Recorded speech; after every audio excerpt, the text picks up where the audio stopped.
Ya, Alhamdulillah kita bersama lagi di Rompai Pagi dan seperti biasa kita sudah pun berada di jam 8.39 pagi. Seperti yang kita berikan di awal tadi, yang mana kita ada mengikuti satu segmen bahasa dan kesusastraan Melayu. Ya, yang mana tajuknya kelangsungan bahasa-bahasa kita ni. Kita akan berwawancara melalui telefon bersama dengan Yang Mulia Tuan Dr. Muhammad Nur Azmi bin Haji Muhammad Yusof, merupakan pegawai pelajaran Pusat Bahasa Universiti Brunei Darussalam, sudah pun berada di talian pada ketika ini. Jadi apa kata kita sapa beliau untuk bersama dalam ruangan segmen bahasa dan kesusastraan ini. Assalamualaikum Yang Mulia Doktor. Waalaikumsalam warahmatullahi wabarakatuh. Alhamdulillah. Kita diberi kesempatan bersama dengan Yang Mulia Dr. Muhammad Nur Azmi bin Haji Muhammad Yusof, pegawai pelajaran Pusat Bahasa Universiti Brunei Darussalam. Apa kabar pagi ini Doktor? Sihat ya? Alhamdulillah. Jadi bagaimana Walima Abdul Wali dengan Mak Mahira? Alhamdulillah, kita berdua sihat bersama dengan rakan-rakan tugas kita yang berada di Studio 4. Alhamdulillah. Alhamdulillah dalam keadaan sihat ya. Mudah-mudahan kita ni semua ni Doktor akan terus dalam lindungan Allah ya. Amin ya rabbal alamin. Ya. Jadi sayang sekali tidak dapat bersama di Studio 4, tetapi beginilah ya. Tadi punya BCP, Business Continuity Plan, secara dalam talian pun memadai ya untuk berkongsi berkenaan dengan kelangsungan bahasa-bahasa kita ni. Jadi Jadi pertama sekali terima kasih kepada pihak rancangan radio televisyen Brunei kerana tetap menjemput saya dalam rancangan segmen bahasa dan kesusastraan Melayu pada kali ini. Walaupun seperti yang Abdul Wali katakan tadi, keadaannya berbeza, namun saya harap perkongsian kali ini boleh mencapai tujuan kita ya untuk melihat status keadaan bahasa kita ni.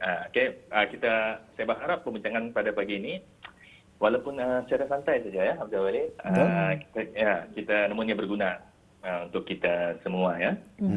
Jadi memulakan segmen bahasa dan kesusastraan kita ni. Jadi apa sebenarnya dimaksudkan bahasa-bahasa kita ni tersebut? Sebenarnya bahasa-bahasa kita ni, bahasa-bahasa yang ada dituturkan di negara Brunei Darussalam. Sebenarnya terdapat berbagai-bagai jenis bahasa dan dia boleh dikategorikan kepada beberapa bahagian sebenarnya. Yang pertama sekali bahagian yang paling besar ya, iaitu bahasa Melayu. Sebenarnya bahasa Melayu ni mempunyai kalau di Nusantara ni mempunyai lebih kurang 300 juta penutur. Jadi kalau di negara Brunei sendiri kita mempunyai beberapa varian beberapa jenis bahasa Melayu. Yang pertama sekali ialah bahasa Melayu standard yang seperti digunakanlah oleh Abdul Wali dan juga Mahira. Seperti yang digunakan di dalam kaca-kaca televisyen, di radio, dan juga tidak dilupakan dengan dalam titah-titah ke bawah Duli Yang Maha Mulia. Yang mana bahasa ini sedikit mengenai dengan bahasa Melayu Brunei standardnya. Ia lebih kurang dengan bahasa Melayu standard yang digunakan di negara-negara jiran, contohnya di Malaysia dan juga di Singapura. Namun yang mempunyai beberapa keunikan, kosakata-kosakata yang unik. Contohnya titih, contohnya lutana. Ia hanya digunakan di Brunei.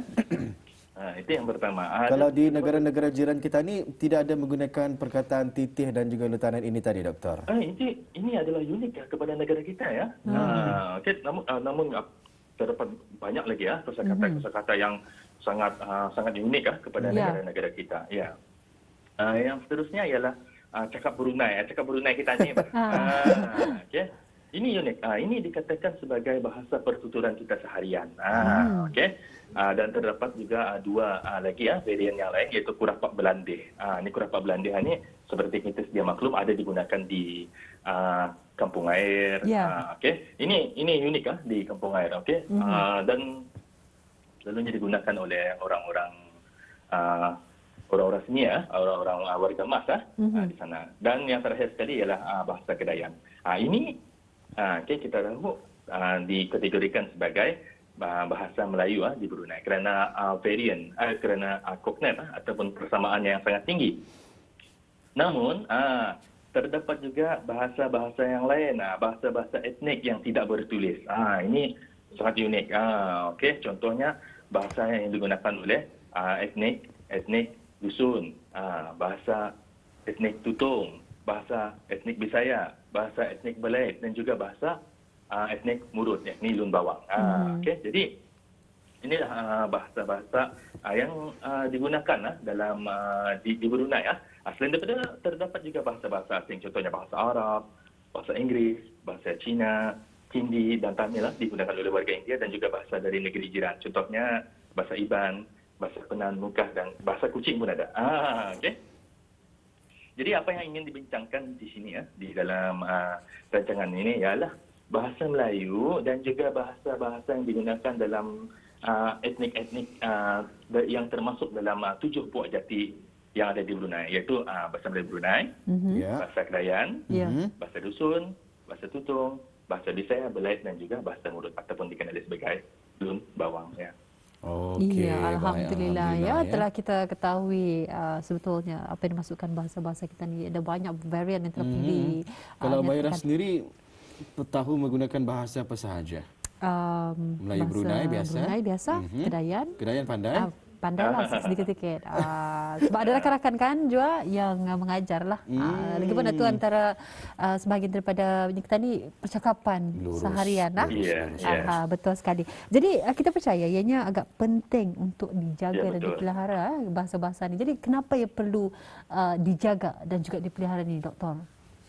Ini satu soalan yang saya rasa paling penting kerana kita mungkin bahagikan soalan ini kepada dua. Yang pertama dari segi bahasa Melayu sebenarnya bahasa Melayu Brunei ni yang pertama sekali ialah kenapa yang penting untuk jaga, kerana adalah kita untuk mendaulatkan dan memertabatkan bahasa itu sendiri.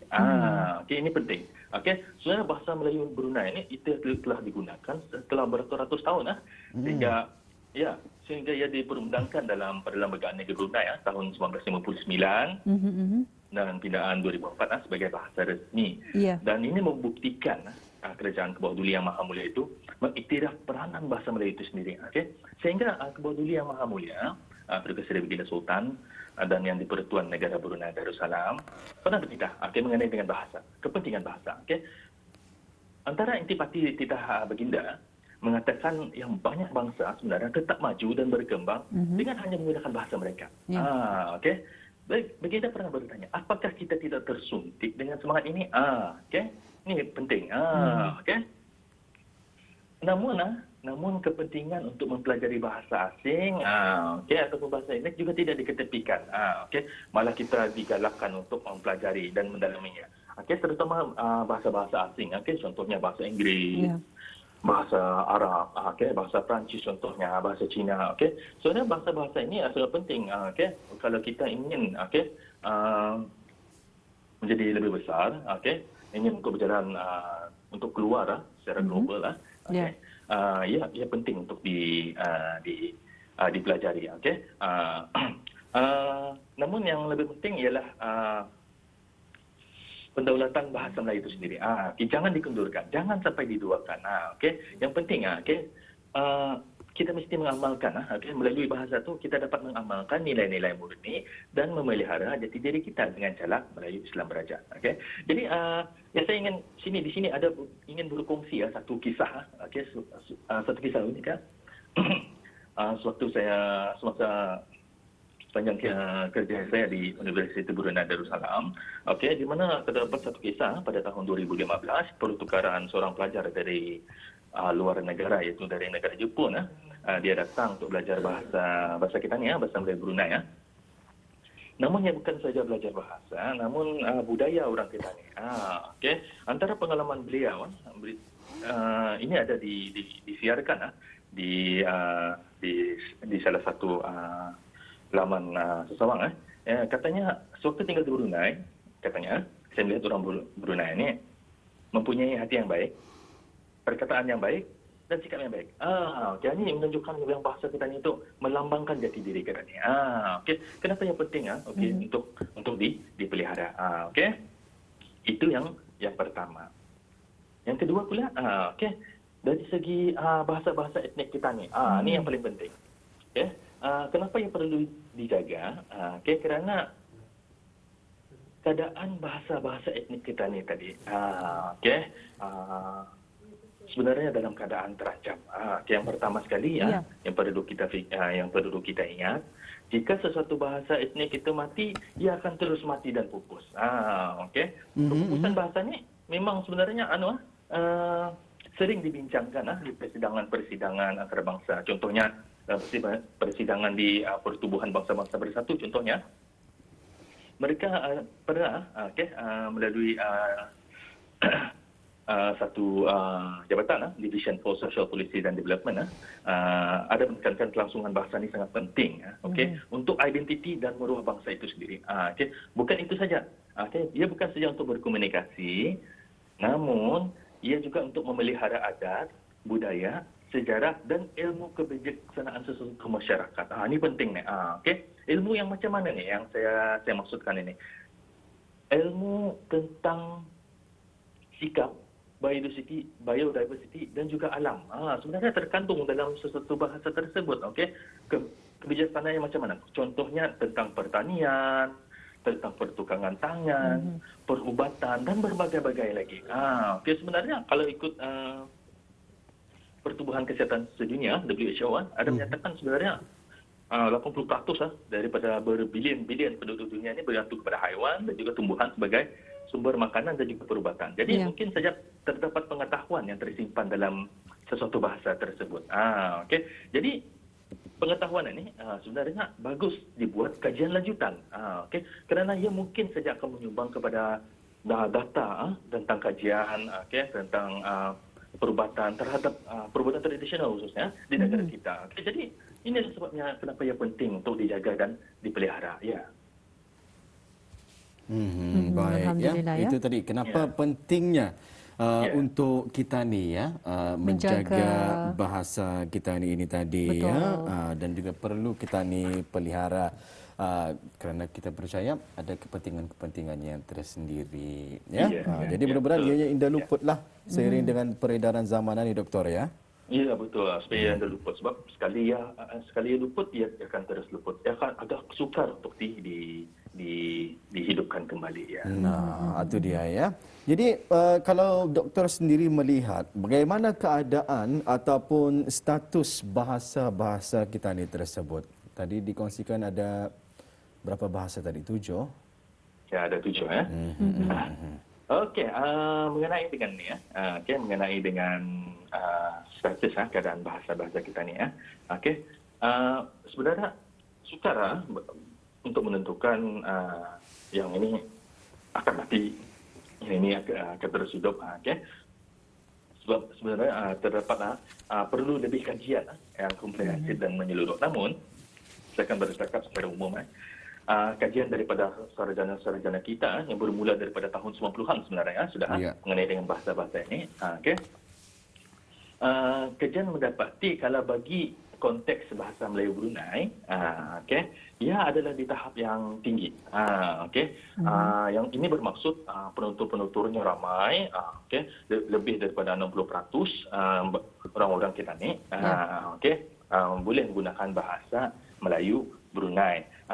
Namun terdapat kajian lain yang dikaji yang mana menunjukkan terdapat tren ataupun kecenderungan penutur muda, khususnya kalangan belia dan kanak-kanak yang sebenarnya sudah kurang menggunakan bahasa Melayu ini.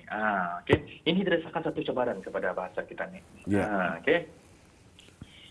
Dalam konteks bahasa etnik pula, seperti bahasa Tutong, bahasa Dusun, bahasa Belait, Murut dan juga Bisaya, terdapat unsur-unsur kajian-kajian yang menunjukkan bahasa ini semakin terancam. Jadi terdapat berbagai-bagai puncanya tu. Kalau menurut doktor sendiri di antara punca-puncanya kenapa kurangnya penggunaan bahasa-bahasa etnik ini tadi macam mana? Jadi bahasa-bahasa etnik tadi seperti yang saya terangkan adalah bahasa etnik tidak bertulis. Ia digunakan untuk bertutur. Jadi oleh sebab itu, jadi tidak ada dokumen-dokumen, kekurangannya dokumen-dokumen mengenai dengan bahasa-bahasa tersebut. Itu satu. Jadi oleh sebab dokumennya kurang, jadi ia agak sukar digunakan oleh generasi yang lebih muda. Jadi selain daripada itu, terdapat ketidakseimbangan, tidak seimbang penggunaan bahasa. Jadi ini terjadi di mana-mana saja, bukan saya mengatakan di Brunei, namun terjadi di mana-mana saja. Penggunaan bahasa dunia lebih menonjol berbanding bahasa tempatan, dan yang jadi pilihan utama bagi golongan-golongan yang lebih muda.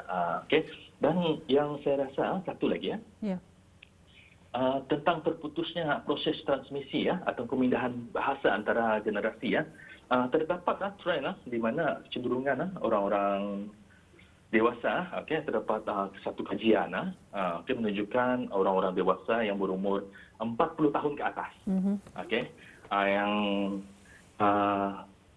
menggunakan bahasa etnik cuma untuk 40 tahun ke atas sahaja. Contohnya, para ibu bapa lah, dia akan menggunakan bahasa-bahasa etnik, contohnya bahasa dusun, bahasa tutong, dan bahasa-bahasa yang lain tadi itu, untuk bersama ahli keluarga, adik-beradiknya sahaja, ataupun ibu bapanya, ataupun neneknya sahaja, untuk generasi yang ke atas. Namun bagi generasi yang muda, contoh anaknya, contoh cucunya, jadi ini mereka akan lebih cenderung untuk menggunakan bahasa Melayu Brunei ataupun bahasa dunia tadi, contohnya bahasa Inggris. Jadi inilah ini memang tren pada masa ini. Jadi tidak dapat ini kita bukan untuk menunding jari cuma satu sudah jadi secara kehidupan pada masa ini. Ya, alhamdulillah. Jadi kita ada lebih kurang dalam 2 minit lebih sebagai kesimpulan. Bagaimana cara kita memelihara bahasa-bahasa tersebut agar ni kata ni dapat terus hidup di negara Brunei Darussalam ini, Tuan Doktor? Ya, jadi terdapat berbagai-bagai cara. Yang pertama sekali ialah pemindahan secara antara generasi. Jadi, tadi saya beritahu, ibu bapa kepada adik-beradik ataupun ibu bapa ataupun neneknya sahaja. Jadi mungkin boleh digunakan kepada anak-anak ataupun cucu-cucunya. Dilazimkan kepada mereka, doktor, ya. Ya. Jadi satu lagi yang paling penting, membuat kamus. Ini penting. Jadi sekarang terdapat beberapa jenis kamus yang boleh dirujuk oleh generasi muda. Antaranya kamus bahasa Melayu Brunei, ada juga kamus bahasa Kedayan, ada kamus bahasa dusun, bahasa tutong. Ini ada. Namun terdapat beberapa etnik yang mungkin masih dalam pembuatan kamusnya. Ini adalah satu usaha yang sangat baik, sebab apa-apa pun kita akan merujuk kepada kamus. Adakah ini kosakata ini betul ataupun kosakata ini kurang betul, Jadi yang terakhir sekali ialah menggunakan media sosial. Ini pun sangat bagus. Kalau bahasa kita itu mungkin terpengaruh dengan media sosial, kita gunakan media sosial kembali untuk mempromosi bahasa-bahasa etnik ini. Contohnya Facebook, Instagram dan juga yang lain-lain. Ya, alhamdulillah ya. Demikian tadi kita bersama dengan Yang Mulia Dr. Muhammad Nur Azmi bin Haji Muhammad Yusof. Satu perkongsian yang cukup menarik ya. Memang mudah untuk kita memperolehi sebarang rujukan dengan buku-buku kamus yang telah pun dikongsikan sebentar tadi ya. Betul sekali ya. Jadi ribuan terima kasih kita ucapkan buat Yang Mulia Dr. Muhammad Nur Azmi bin Haji Muhammad Yusof. Ya, insyaAllah jika ada kesempatan kita ni akan bersama lagi di lain waktu, mungkin dengan tajuk yang lain pula ya. Terima kasih di atas perkongsiannya dan Assalamualaikum Doktor. Waalaikumsalam warahmatullahi wabarakatuh. Terima kasih ya.